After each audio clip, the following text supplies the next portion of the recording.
Rosario Raro, bienvenido a Atrapalibros, un placer tenerte con nosotros. Muchas gracias, encantada de estar aquí. Para leer un libro maravilloso, Prohibida en Normandía, que por cierto ahora se cumplen 80 años, van a ser las efemérides.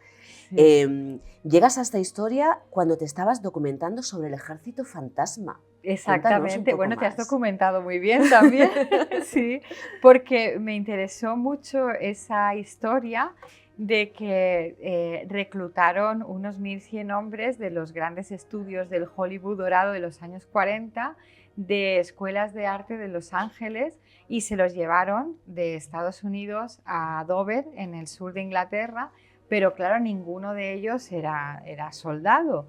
Y entonces lo que querían era que montaran allí un plato a la manera de una superproducción de Hollywood para hacerles creer a los alemanes que las tropas iban a entrar por la parte más estrecha del Canal de la Mancha, que es el Paso de Calais, en vez de por las playas de Normandía. Y entonces para mí ese fue el mayor truco de magia o de prestidigitación de la historia, ¿no?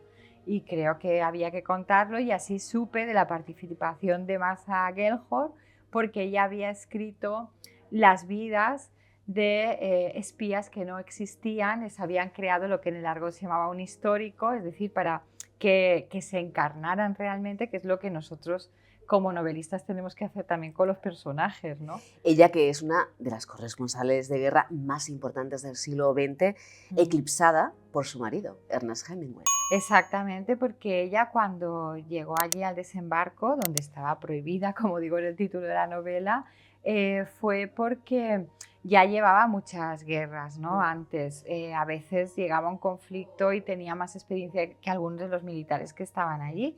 Y a pesar de todo lo que había hecho en esa carrera periodística ya tan deslumbrante, decía pues que no quería pasar a la historia como una nota a pie de página de la vida de otra persona. Y claro, esa otra persona era Hemingway. Entonces decía pues que era una injusticia que por haber estado casada menos de 5 años con él se le conociera como una de las esposas del escritor, ¿no? Y en vez de que tuviera entidad por sí misma. Y bueno, yo creo que eso pasa mucho, ¿no? Cuando se habla de una mujer y se dice, ah, la hija de no sé quién o la hermana de no sé La cuántos. mujer de... Exacto, ¿no? La mujer de toda la vida, que a veces adoptaba hasta el apellido. Que, por cierto, cuando acabó la Segunda Guerra Mundial, acabó también su matrimonio y él no le perdonó que fuera la única mujer que la abandonó. Claro, es que había que ser valiente también para abandonar a Hemingway, ¿no? Porque claro, él estaba muy acostumbrado a que le bailaran el agua, él solía tener pues una corte de aduladores, porque ya era, tanto en el ámbito periodístico como en la literatura, una gran figura, ¿no? De referencia. Entonces, a ella le llegó a plantear que quería una mujer en la cama y no una reportera en el frente. O sea, le estaba diciendo que eligiera entre su profesión y él, y ella eligió el periodismo, ¿no? Porque tenía muchísima vocación de contar los hechos. Hablando de periodismo, sus compañeros le llamaban el peligro rubio, que por cierto, precisamente un compañero suyo la llega a encañonar con una pistola por pisarle una exclusiva.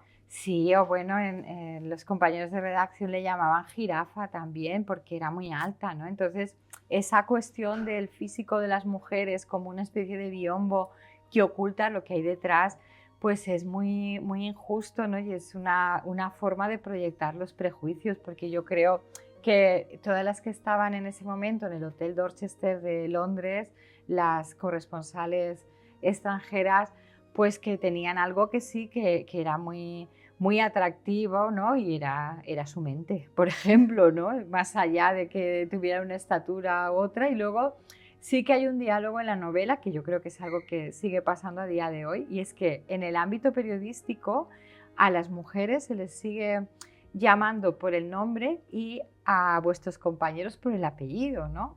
Y cuando pensamos en programas de radio o de televisión, eso es muy, muy común. Y bueno, tengo que decirte que en la literatura también suele suceder, ¿no? Y Rosario, ella fue como polizón, ¿no? Llegó a Sí. desembarco. Bueno, las peripecias son propias de una novela de aventuras, ¿no? Y así lo he recogido, porque para empezar, Roald Dahl, que es el mismo Roald Dahl escritor que 20 años después publicó Charlie y la fábrica de chocolate, le prohibió el permiso para volar en un avión militar de Washington a Londres, tuvo que cruzar el océano en un carguero noruego, donde era la única del pasaje, los demás eran los marineros de la tripulación, todos hombres también. Y claro, y tuvo que cruzar el Canal de la Mancha como polizón, porque no la dejaban acreditarse y, como te decía, a las periodistas que contravenían esas órdenes las internaban en campos de trabajo en el este de Inglaterra y paradójicamente allí les obligaban a hacer trabajos como talar árboles, llevarlos a los aserraderos, es decir, ocupaciones que tradicionalmente se han considerado muy masculinas, ¿no? Pero bueno, para eso sí que servían. Y no le publicaron las crónicas, ¿no? Que tanto le costó escribir, y encima se jugó la vida en la playa de Omaha. Claro, ella se autodenominaba Los Ojos de América. Ella quería que su crónica fuera la primera que llegara a Estados Unidos y cuando llegó, ¿no?, unas semanas después, lo primero que hizo fue ir a la redacción de Collier's Weekly, el semanario para el que trabajaba, y se dio con la amarga sorpresa de que su crónica no estaba y que para callarla, pues unas semanas después, ya en julio, publicaron una nota, además con un título que a mí me parece muy ofensivo hablando de periodismo, ¿no?, porque decía: alguien nos contó que estuvo allí. O sea, como poniendo en duda que ese fuera un testimonio de primera mano, cuando sí que está documentado que ella estuvo en la playa de Omaha, pisó la arena literalmente, mientras que otros compañeros corresponsales escribieron sus crónicas desde las cafeterías de los hoteles o desde un buque que estaba allí el mismo cerca. Hemingway, ¿no? Se le reconoció y a ella nada de nada. Claro, y él no está probado que estuviera allí. Entonces ella les llamaba a sus compañeros que actuaban así los apocrifólogos, porque se inventaban las noticias, es decir, escribían de oídas, de lo que les contaban los unos y los otros, lo que habían leído los días antes, pero no eran testimonios de primera mano como si fue el de ella. Además, ella no daba una visión gloriosa del Para desembarco. nada. Esa fue una de las cuestiones, porque se quería contar pues con muchísima épica, ¿no?, como una hazaña gloriosa.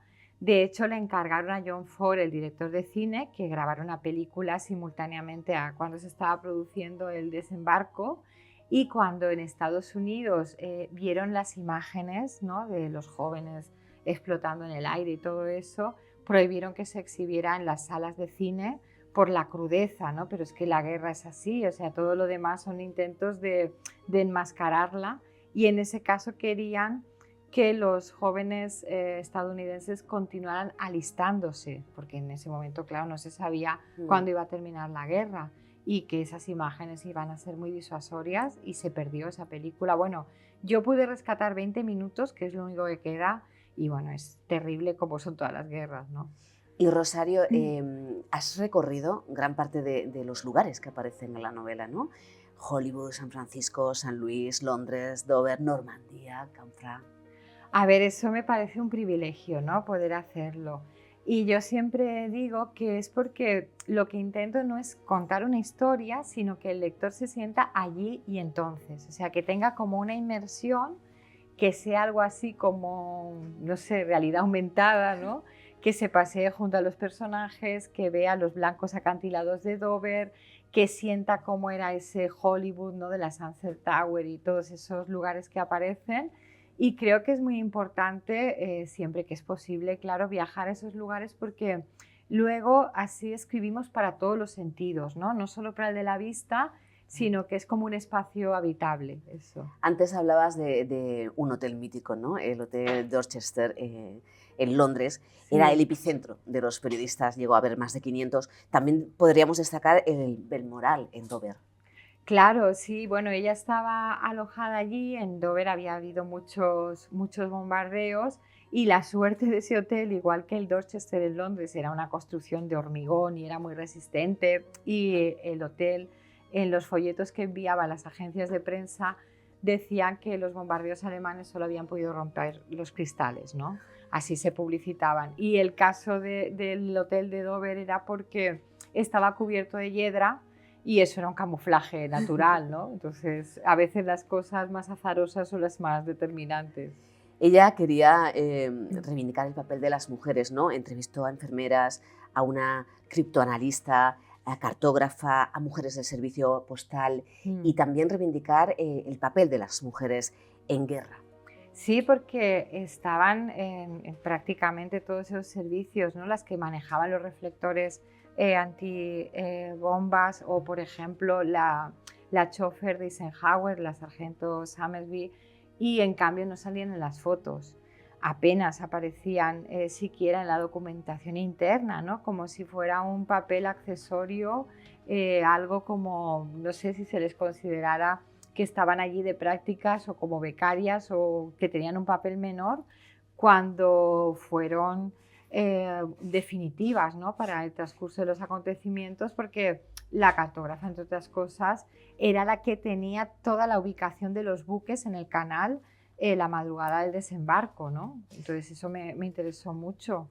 Por ejemplo, en el tema de las reporteras de guerra, se destacan a Ruth Cowan o Lee Miller, Lee que me Miller. parece maravillosa. Y además a Lee Miller, desde donde más se la está reivindicando es desde Andalucía, precisamente, porque hay una exposición ahora mismo en Almería con 40 fotografías inéditas que yo sé que va a recorrer otros lugares, y esta mujer tuvo una vida también apasionante.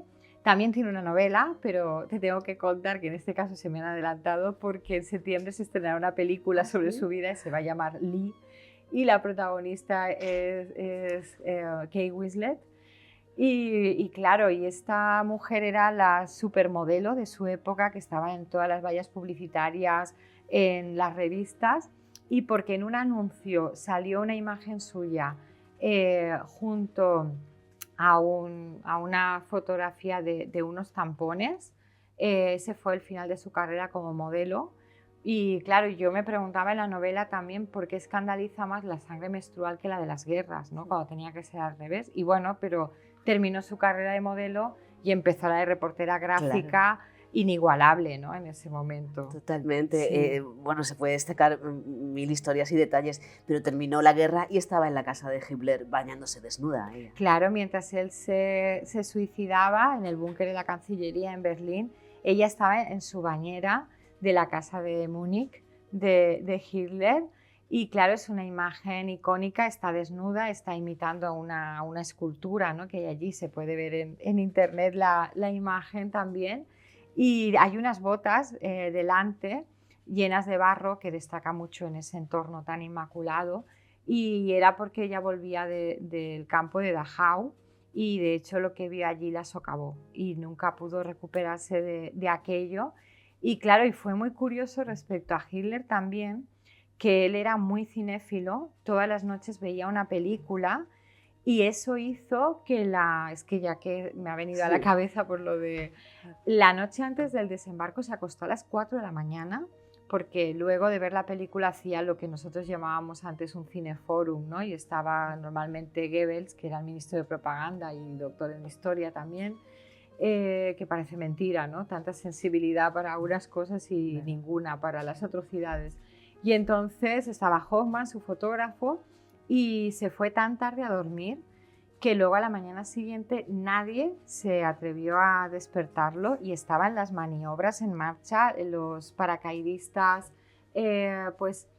británicos ya habían saltado detrás de las líneas alemanas, y esto de despertarlo para comunicarle el desembarco no era solo a título informativo, es que él tenía que dar todas las órdenes. Si no pasaban por él, y eso hacía que todo fuera muy lento, y no sé, me interesó ver cómo el cine había influido de esa manera a que el desembarco, pues a pesar de miles de bajas, pues fuera posible, ¿no?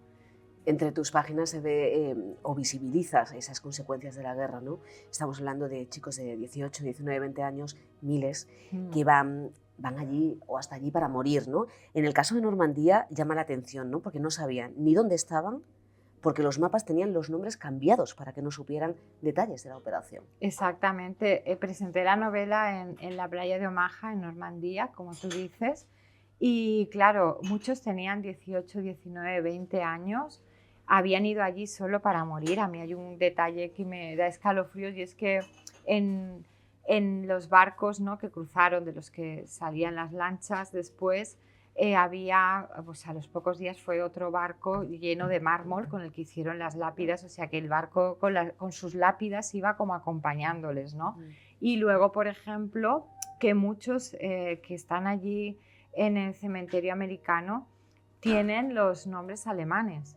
Y eso quiere decir que son hijos de la primera generación, que sus padres se fueron de Alemania a Estados Unidos y que si no hubieran hecho ese movimiento migratorio hubieran muerto en el otro bando, ¿no? Y eso pues nos habla del absurdo de las guerras. O por ejemplo, la arena, ¿no?, de allí, de esa playa, tiene partículas brillantes y es por los miles y miles de toneladas de metralla, de armas que están erosionadas y están allí junto con la arena. Entonces, no supieron ni dónde morían, como tú dices, porque para mantener el secreto de la operación en los mapas no estaban los nombres reales, ¿no? Y Rosario, para ir finalizando, un par de cuestiones más, porque has dicho que esta novela la has reescrito 10 veces y que te ha costado escribirla más que tus 4 anteriores novelas.